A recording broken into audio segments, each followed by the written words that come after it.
আমি সাইফ ইমাম জামি, আমার আম্মা শহীদ জননী জাহানারা ইমাম, শহীদ শাফি ইমাম রুমির ছোট ভাই। আজকে আমি 4টা ক্যাসেট নিয়ে এসেছি ফিল্ম আর্কাইভকে দেওয়ার জন্যে।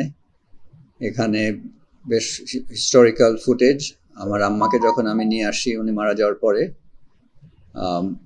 সেখান থেকে আমাদের বাসায় আসা এবং শহীদ মিনারে ওনাকে যখন রাখা হয়, সেখানে যে মানুষের ঢল নেমেছিল সেটা আমি মনে করি এই আগামী প্রজন্ম দেখা উচিত। তাহলে তারা বুঝতে পারবে যে সেই সময়ে বাংলাদেশের মানুষ কতটা অ্যাপ্রিসিয়েট করেছিলেন যে আমরা আমাদের মতো আরো অনেক শহীদ এবং মুক্তিযুদ্ধে যারা অংশ নিয়েছিলেন তাদের অবদান। এখানে আমি আশা করব যে এগুলো এখানে থাকাতে যারা কোনো গবেষণা করতে চান কিরকম ছিল সে সময়ের, সেগুলোর দেখতে পাবে।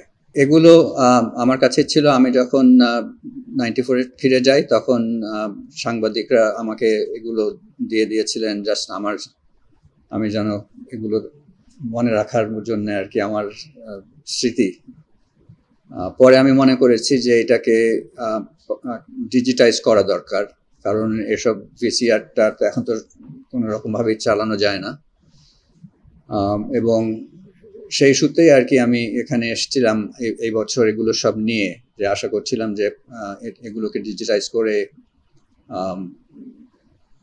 তখন আমাকে জানানো হলো যে এই আর্কাইভ আছে এখানে একটা সংগঠন। এটা আমি জানার সাথে সাথেই বলেছি যে না, এটাই আমি এখানে রেখে যেতে চাই। ওনার একটাই গন্তব্য ছিল, সেটা হলো যুদ্ধ অপরাধীদের বিচার। এবং ওনার চিঠি, যে শেষ চিঠি, ওটাই উনি বলেছিলেন। এবং উনি যে বলেছিলেন যে উনি বাংলাদেশের জনগণের কাছে এটার হস্তান্তর করে দিয়েছেন, সেটাই আমার যেটা সবচেয়ে বেশি ভালো লাগে, যে উনি একজনকে দিয়ে যাননি, উনি বাংলাদেশের জনগণের কাছে এটা দিয়ে গেছেন। ওনার এটা একটা কর্তব্য এবং সেটা বাস্তবায়ন হয়েছে। এবং সেজন্যে আমরা সবাই প্রধানমন্ত্রী শেখ হাসিনার কাছে কৃতজ্ঞ যে উনি এটার ইনিশিয়েটিভ নিয়ে এটা সম্পন্ন করেছেন। আমার বাবা ওই 71 ডিসেম্বরে হার্ট অ্যাটাকে ইন্তেকাল করেন। আমাদের লিবারেশন 16 ডিসেম্বরের মাত্র 3 দিন আগে, 13 ডিসেম্বর উনি মারা যান।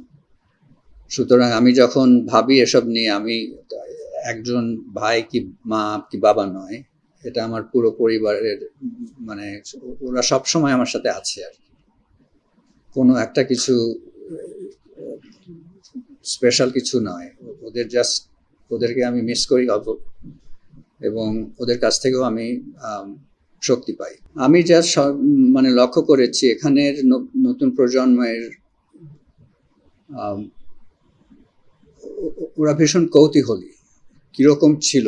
এই যে আপনারা যে আমাকে যেসব প্রশ্ন করছেন, আমার মনে হয় এই ধরনের ডকুমেন্টেশন যেগুলো আমরা আর্কাইভ করে রাখতে পারি ওদের জন্য খুবই প্রয়োজনীয়। এবং আমি যা মনে করি সেটা হলো যে ওরাও জানতে চাইবে, ওরাও জানতে চায় এবং চাইবে। আর এগুলো যতটা আমরা ওদেরকে দিতে পারবো, তারা সেভাবেই বাংলাদেশকে গড়ে তুলতে পারবে। সংবাদ, ফিচার ও অনুষ্ঠানের জন্য ভিজিট করুন সংবাদ প্রকাশের ওয়েবসাইট এবং যুক্ত থাকুন ফেসবুক পেজ ও ইউটিউব চ্যানেলের সঙ্গে।